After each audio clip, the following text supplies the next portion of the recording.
Tuvojas Ziemassvētki, pēdējā svētdiena, 4.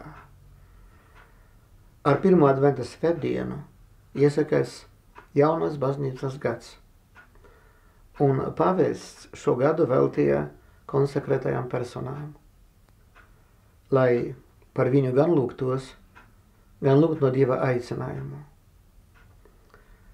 lai vairāk cilvēku sadzirdot iekšējo Dieva balsi nec seko man, nebaidītos atstāt pasauli, atstāt to visu, ar ko pasaule cilvēku pievelk, un atdoties pilnīgi nedalīti Dievam. Ja tas ir nepieciešami. Bez tas mēs nekad jau nevarēsim būt par labiem kristiešiem, kuri visu savu dzīvi var atdot Dievam. Un ja tuvojas Kristus dzimšana, ir vērts mūsu sirdī sagatavot viņa atnākšanai. Iedomāsimies sev, kā mēs savās dzīves laikā apsveicam savu dargo māmiņu, kura tik daudz mums darīja. Gribas kaut ko tādu vislabāko viņai dot, vislabāko viņu novēlēt, parādīt savu sirdi, un mamma tā saprot. Tāpat arī Kristus dzimšana. Katru dienu mēs varbūt katru gadu mēs sastopamies ar Kristus dzimšanas svētkiem, un tas kaut kā var ienākt tādā palākajā ikdienā. Bet vienmēr jāpadomā, ka tā var būt pēdējā, jo mēs nezinām, kas būs pēc gada. Daudzi cilvēki ir aizgājuši prom. Un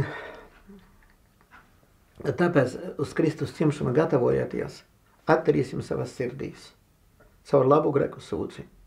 Sevišķi jaunatne un bērni, lai nāk, lai vecāki palūdzās un paprasa viņus, paaicina, organizē, lai pirms Ziemassvētkiem visi aizietu pie greku sūdzes, pie svētās komunijas, lai būtu uzticīgi, lai kalpotu Dievam ar dedzīgu dvēseli, lai neviens un nekad no Kristu neattālinātos. Kristum jāpiedzimst mūsu sirdīs. Tā kā viņš piedzima Betlemē, tas ir kaut kas cits arī.